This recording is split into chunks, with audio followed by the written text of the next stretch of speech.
Bueno, para mí es un placer estar en San Juan. El agradecido soy yo por la invitación. Gracias a los organizadores, a la clínica, al sanatorio, al doctor Buteler, a todos los que hicieron posible que este evento se lleve a cabo. Hoy la enfermedad del cerebro es la primera causa de discapacidad en el mundo, más que el cáncer y más que la enfermedad cardiovascular. Y además hemos avanzado muchísimo en entender cómo funciona la mente. Todavía quedan preguntas sin responder, muchísimas y muy importantes, pero hemos avanzado en distintos procesos. Por ejemplo, entendemos mejor cómo tomamos decisiones, entendemos mejor la memoria, entendemos mejor las emociones, entendemos mejor qué hacer para conservar un cerebro saludable. Y es muy importante que estos datos no queden en los laboratorios científicos o en los ámbitos académicos, que sean discutidos por la sociedad. La sociedad debe conocer lo que sabe la ciencia y lo que no sabe sobre cómo funciona nuestro cerebro, porque todo esto va a impactar en diferentes ámbitos de nuestra vida. Así que estoy abierto a preguntas y le agradezco su tiempo y su predisposición. Para nosotros es muy importante que la sociedad empiece a entender los avances sobre el cerebro, y gracias a ustedes, los periodistas, la gente puede conocer más detalles sobre cómo funciona lo que nos hace humano, que es el cerebro. Por favor, con orden y preséntense por medio y con nombre. Vamos a empezar con Canal 8, que fue el primero que llegó. Bueno, fue el primero que llegó, sí, salud. Jorge Olivero, mi nombre. Un placer. Canal 8. Bienvenido, doctor. ¿Cómo se puede hacer o qué se debe hacer para prevenir enfermedades del cerebro? Bueno, hoy lo que podemos decir con bastante seguridad es que se pueden hacer un conjunto de cosas o cambiar las conductas para intentar mantener un cerebro saludable. Para eso hay que hacer varias cosas, no solo una. Cuidar la tensión arterial, cuidar el colesterol, mantener los niveles de glucosa, de azúcar en sangre en valores normales, evitar el sobrepeso, comer verduras, frutas, sobre todo pescado, omega 3. En realidad todo lo que hace bien al corazón hace bien al cerebro, pero además al cerebro le hace bien el ejercicio físico. Más allá de los beneficios del ejercicio físico en el sistema vascular, al cerebro le hace bien el ejercicio físico. El ejercicio físico es un buen antidepresivo, es un buen ansiolítico, genera nuevas conexiones cerebrales. Además al cerebro le hace bien la vida social. Estar conectado socialmente es muy importante para el cerebro. Además el cerebro le hace bien tener un desafío intelectual. Desafío intelectual es algo que nos cuesta. Para mí, por ejemplo, sería aprender un idioma nuevo, un instrumento musical, no estudiar más neurología. Hacer algo nuevo que nos cueste, que el cerebro transpire. Pero además hay que combatir el estrés. El estrés crónico afecta el cerebro en forma negativa. Y hay que dormir bien. El sueño es salud.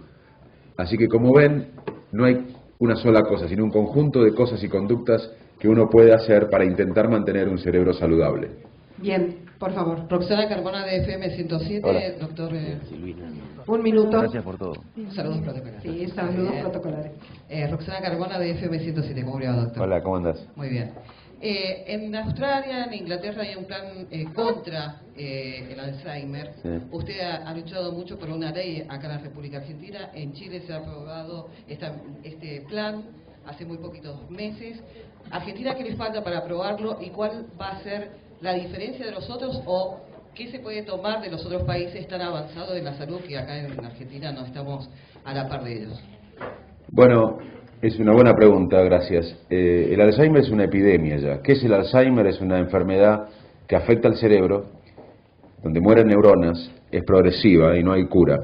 El principal factor de riesgo es la edad, y el mundo está viviendo mucho más. La expectativa de vida está creciendo. Entonces el principal factor de riesgo, que es la edad, es mayor, hay más Alzheimer. Y ya no es un problema médico solamente, es un problema social, económico, político, porque no solo afecta al paciente, sino en todo el entorno familiar. Y produce costos que ni países desarrollados pueden afrontar. O sea que es un real problema en todo el mundo. Ante eso, Inglaterra, Australia, Chile, Corea del Sur, han hecho leyes para leyes de Alzheimer, Francia, leyes de Alzheimer para aumentar la conciencia en la sociedad de lo que estábamos hablando antes, de cómo intentar mantener un cerebro saludable, para apoyar la investigación y para usar todos los recursos que tiene el Estado en ayudar a los pacientes con Alzheimer y a sus familias, porque muchas veces los recursos del Estado no están articulados para dar una mejor atención.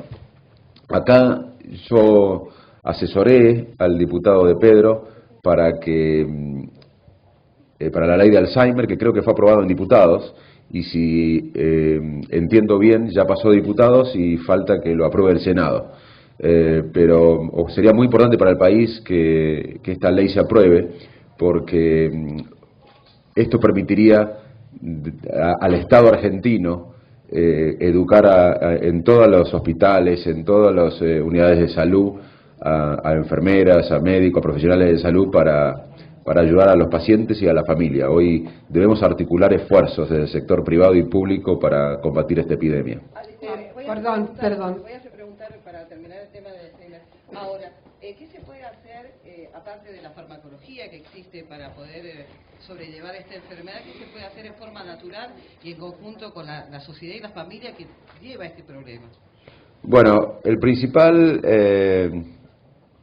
problema muchas veces es que no se diagnostica el Alzheimer, porque muchas veces se confunde, en profesionales no especializados, se confunde con un deterioro por la edad, y el Alzheimer es una enfermedad. Uno puede llegar bien a los 100 años intelectualmente hoy. Entonces, el primer paso es ayudar al diagnóstico, que el subdiagnóstico muchas veces es causa de distrés en la familia porque no sabe qué está pasando. Así que el primer problema es diagnosticar, usar los recursos para aumentar la educación médica continua, que los profesionales entiendan, los profesionales no expertos que entiendan mejor en detectar esta condición. Segundo, hoy hay ciertas actividades que se podrían hacer no farmacológicas, como talleres de memoria, terapia ocupacional, jardinería, hay muchas actividades, no musicoterapia, muchas actividades que se podrían hacer si las comunidades supieran que ayuda, no a curar, porque no hay cura, sino a mantener una calidad de vida mejor. Y el tercer punto es educar a la familia, porque la familia, como dije antes, tiene mucha ansiedad, depresión, estrés, la familia se afecta emocionalmente y muchas veces tiene más problemas médicos el familiar que el paciente con Alzheimer, que no tiene conciencia de la situación. O sea que ya educando a la familia vamos a mejorar la calidad de vida de mucha gente. Bien. Muy buenas tardes, doctor. Hola. Victoria Nacuzzi para la revista Sol de Cuyo y también estamos al aire en este momento para Radio Antena 1 de San Juan.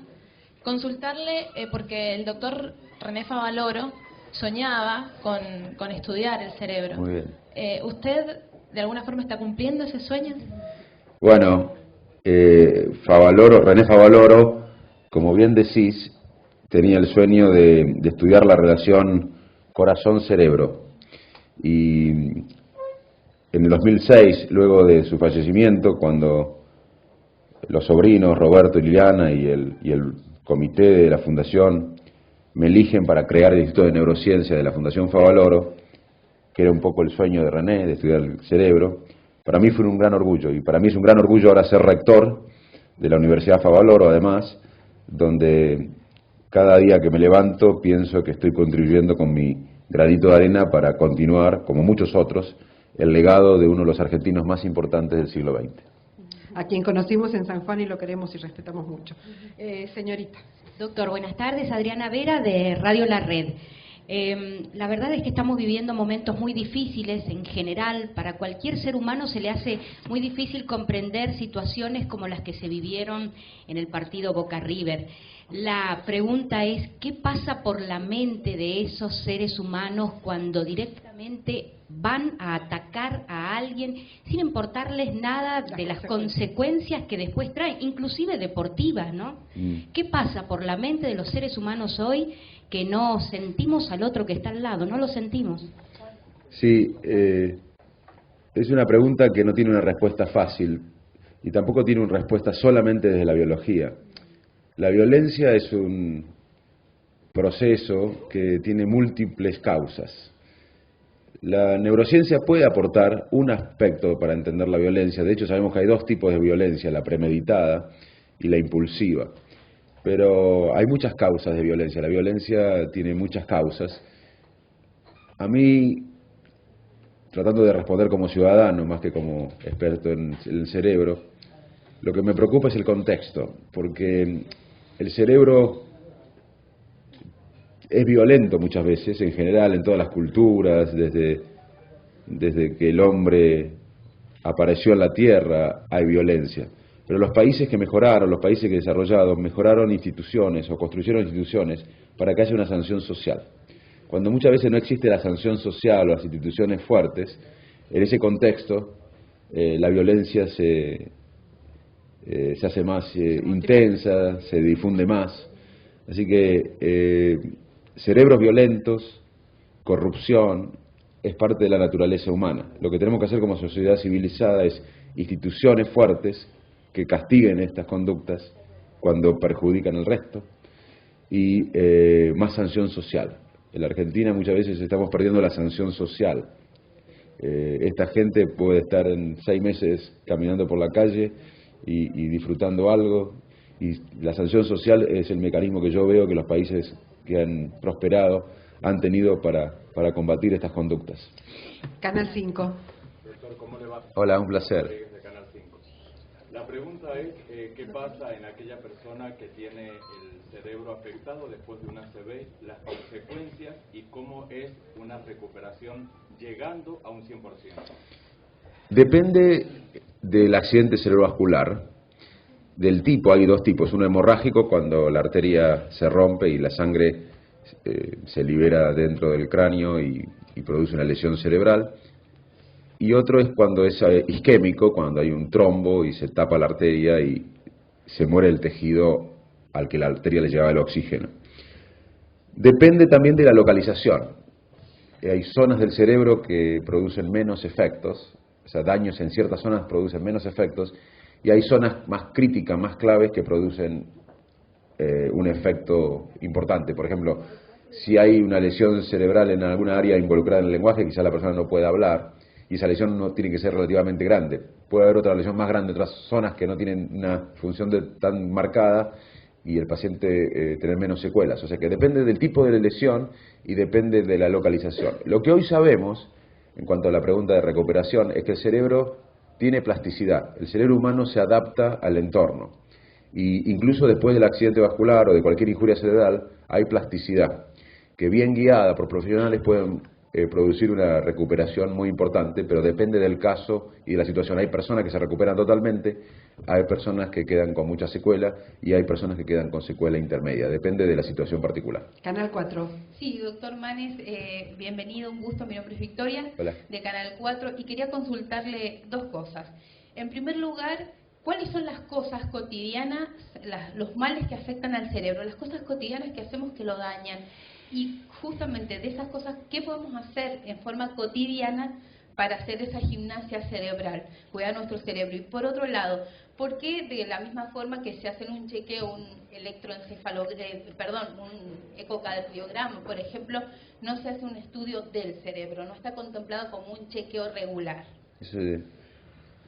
En la vida cotidiana nosotros tenemos que dormir mejor. Como nuestra generación, nosotros dormimos 2 horas menos que hace décadas por la electricidad y por todos los teléfonos y demás que tenemos. Estamos perdiendo horas de sueño. Además hay gente que duerme mal, hay gente que tiene preocupaciones y va a dormir y rumea sobre lo que pasó, lo que puede pasar, o lleva su teléfono, su iPad, de televisión, como una oficina en la cama, y no se puede dormir o duerme mal. Y el sueño es muy importante, o sea que tenemos que darle mucha importancia al sueño. Otro tema es el estrés. Vivimos en una sociedad que favorece el estrés crónico por todos los estímulos que hay, y el estrés es una reacción fisiológica normal, pero si ese estrés se hace crónico produce daño. Inclusive hay trabajos que muestran que el estrés crónico produce daño en un área que se llama hipocampo, crítica para la memoria. Pero además, muchas veces Algunas personas son resilientes, ante un problema lo enfrentan, lo superan y se fortalecen. Hay otras personas que ante un problema ven la mitad vacía del problema, la mitad vacía del vaso, y entran en un cuadro de pensamientos tóxicos que alteran el bienestar. De la manera que pensamos es la manera que sentimos. Si pensamos mal o pensamos tóxicamente, nos vamos a sentir mal. Si yo pienso ahora que ustedes están defraudados conmigo, que esperaban más respuestas, más inteligencia, me voy a sentir mal. Si yo ahora pienso que ustedes están satisfechos con la respuesta, que están contentos, que piensan que pueden aprender, me voy a sentir bien. Y yo no sé qué piensan ustedes. Todo lo genera mi cerebro. Y mucha gente piensa tóxicamente. Y pensar tóxicamente afecta nuestra calidad de vida y nuestra manera de sentir. Eso es lo que más cotidianamente podemos mejorar. Es el sueño, el estrés y esta capacidad de pensamiento tóxico que tenemos muchos. Señores colegas, no se ofendan. Dentro de 5 minutos tenemos que dar por terminado el tiempo porque a la sala hay que desocuparla. Acá quedan 2 preguntas más de 2 medios y está así. Venga por acá el micrófono, por favor. Perdón, doctor. Doctor, licenciada Analía Neira, Voces Paralelas, un diario digital sobre educación y cultura. Me interesa mucho el impacto que ha provocado la publicación del libro. ¿Qué es lo que le ha dejado a usted después de este recorrido? Wow, es una buena pregunta porque yo creo que el éxito del libro, que fue el más vendido de la Argentina el año pasado y va a ser uno de los más vendidos en la historia de Argentina después del Nunca Más en un tiempo, no habla de mí, no habla de Facundo Manes, habla de una sociedad que abraza el conocimiento, que abraza el largo plazo, que una sociedad que quiere informarse, una sociedad que está interesada por el valor de la ciencia. A partir del libro he recorrido el país, como lo estoy haciendo ahora acá, y me produjo una gran satisfacción, orgullo de mi país, más orgullo del que tenía, y yo creo que el futuro de la Argentina es muy promisorio si la sociedad argentina utiliza todo su potencial. Muchas veces los argentinos no utilizamos todo el potencial que tenemos como sociedad. Si usamos el potencial como sociedad, vamos a ser el país que nos merecemos. Y este libro no habla de mí, quiero repetir, habla de una sociedad que está buscando conocimiento, que está buscando ciencia, que está buscando educación, que está buscando una manera de vivir mejor en sociedad y entre todos. Muchas gracias. Doctor Facundo Olivera, para la sección digital del Diario de Cuyo. Mi pregunta es si usted cree que los argentinos tenemos un cerebro sano y si no lo tenemos, ¿qué deberíamos hacer para tenerlo? Puede dividir la pregunta, si tenemos cerebro primero. Por ejemplo, la alimentación es algo muy importante que afecta mucho al cerebro, pero sobre todo primero si tenemos un cerebro sano. Los argentinos tenemos un cerebro como cualquier habitante del mundo, porque el cerebro humano es igual, la biología es igual en todas partes. Lo que sí es que la cultura, el contexto afecta nuestra conducta. La toma de decisión humana es, muchas veces los pensamientos que tenemos nosotros son muy automáticos. Nosotros no somos seres tan racionales como pensamos. A veces somos racionales en el día. Tomamos de vez en cuando una decisión racional, elaborada. Pero el cerebro no tiene tiene recursos cognitivos limitados. Entonces necesitamos vivir un poco automáticamente y pensamos automáticamente y decidimos automáticamente mucho más de lo que pensamos. También pensamos socialmente. ¿Qué quiere decir esto? Que lo que opinan o que piensan los que nos rodean, nuestros amigos, nuestra familia, nuestros compañeros de trabajo, influye sobre lo que pensamos nosotros. O sea, pensamos automáticamente, a veces racionalmente, pero también pensamos socialmente. Lo que nos rodean influye en nuestros pensamientos. Y también tenemos modelos mentales, que quiere decir que pensamos culturalmente. Y ahí es donde puedo responder tu pregunta, en este contexto, vaya que tenemos una biología igual los seres humanos en todo el mundo, en el contexto influye en cómo pensamos y en cómo decidimos. Y ahí me permito decir que los argentinos tenemos muchas virtudes, somos muy creativos, somos muy solidarios. Pero yo creo que tenemos que reflexionar los argentinos si miramos el largo plazo como deberíamos. Estamos muchas veces concentrados en el pasado, obsesivos por el pasado, que está bien, el pasado es importante. Estamos obsesivos por el presente, que está muy bien, es muy importante el presente, pero también deberíamos estar obsesionados por el futuro. Y el futuro hoy en el mundo, el presente y el futuro es el conocimiento. Los países que tienen mayor creatividad, mayor innovación, mayor educación, son los países más prósperos. Ya no depende tanto de los recursos materiales o de la industria. El mayor capital de un país es el capital mental. Y yo creo que los argentinos tenemos que, primero, tenemos dos tareas urgentes, que tenemos que proteger a los cerebros vulnerables, producto de la pobreza. La pobreza genera un impuesto cognitivo. Y además tenemos que mejorar la calidad educativa, tenemos que hacer una revolución educativa. Porque hoy el mundo es el conocimiento. Si no hacemos eso, vamos a quedar atrás inclusive de nuestros vecinos. Así que el cerebro argentino es igual que biológicamente que el de todos, pero creo que en el contexto nosotros somos muy solidarios, muy creativos, cooperamos mucho, pero me parece que a veces nos cuesta trabajar en equipo, a veces nos cuesta mirar el futuro con mayor intensidad, y a veces nos cuesta dar la importancia a proteger los cerebros vulnerables. Realmente, doctor, muy bienvenido, es un placer. Gracias. Pero además, en esta crisis que generalmente vive el país a nivel social, educativo, ¿usted cómo aportaría, y nosotros también, a veces pacientes, por una realidad mejor o una política más cercana a la ideal educación superior? Bueno, básicamente no tenemos que mirar a Finlandia, a Corea del Sur, a Japón, a otros países desarrollados. Tenemos que mirar para atrás. En Argentina hubo un grupo de argentinos que en 1869 encontró este país con 80% de analfabetos, con una política a largo plazo que no iban a ver. Esa gente que hizo la escuela pública, gratuita, laica, no iba a ver que décadas más tarde, en 1947, solamente había 10% de analfabetos. De 80% de analfabetos en 1869 a 13% de analfabetos en 1947, menos que Italia y España en esa época. Esos argentinos pensaron un país más allá de su vida biológica. Nosotros tenemos que empezar a pensar en valores y en un país que no vamos a ver. Tenemos que trabajar y luchar por un país que no vamos a ver, que quizás lo van a ver los nietos, los bisnietos o las sucesivas generaciones. Pero lo importante no es ver el país que soñamos. Quizás nosotros nos vamos a morir todos, y estoy seguro que va a ser así, antes de ver el país que soñamos. Pero lo importante no es ver el país que soñamos, sino luchar por el país que soñamos. Y eso no tenemos que aprenderlo de afuera. Ya lo hizo acá un grupo de argentinos que creó la educación pública y en donde San Juan tuvo mucho que ver. Muy bien. Muchas gracias. ¿Alguna otra pregunta, por favor? Porque ya... ¿Sí? ¿Quién? No, de los que no han preguntado, por favor. Ya estamos entonces listos en tiempo. Gracias, doctor Manes, por su paciencia. Bueno, que se paren entonces. Una pregunta más del diario Tiempo de San Juan. ¿Quién? ¿Dónde? Acá. Bien. Rápidamente, las neurociencias con el avance que han tenido los últimos años, que es avances grandes, la neuroplasticidad y todas estas cosas, pueden generar un cambio de paradigma para la sociedad, por ejemplo, desde la educación, cambiando profundamente las estructuras que tenemos ahora con estos nuevos conocimientos. Dos reflexiones sobre tu pregunta. Primero, que uno se deslumbra con los descubrimientos científicos. Ustedes transmiten a su audiencia por la tecnología, tenemos teléfonos, todo lo que vemos acá es producto de la ciencia, de cierta manera.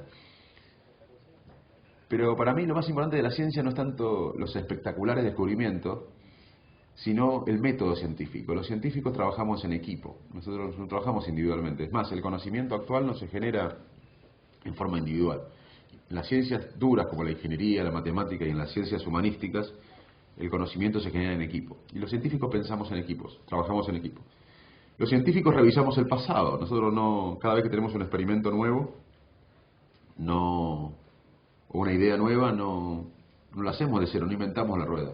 Revisamos lo que se hizo antes. Si lo hizo una persona que no queremos, o que pertenece a otra universidad, o que compite con nosotros, si hizo algo bueno, lo tomamos, por más que no haya sido nuestro amigo. Y si un amigo nuestro o de nuestra universidad hizo algo malo, no lo tomamos, por más que sea nuestro amigo. Tenemos una idea nueva, novedosa. Para ser científico hay que mirar el futuro y tener novedades. Conseguimos dinero del Estado o de filántropos para hacer el experimento. Hacemos el experimento y luego lo publicamos. Y nos exponemos a las críticas. Y eso es lo que yo llamo la metáfora de la ciencia. Cómo trabaja la ciencia, que para mí es lo más espectacular, no tanto los descubrimientos. Imagínate una sociedad que trabaje así, que trabaje en equipo, que revise el pasado, que tome lo bueno, aunque lo haya hecho otro partido político, que deje lo malo, aunque lo haya hecho nuestro partido político, que mire el futuro, que haga las obras y que luego se exponga a las críticas para que las nuevas generaciones lo hagan mejor. Esa es para mí la metáfora de la ciencia con la sociedad.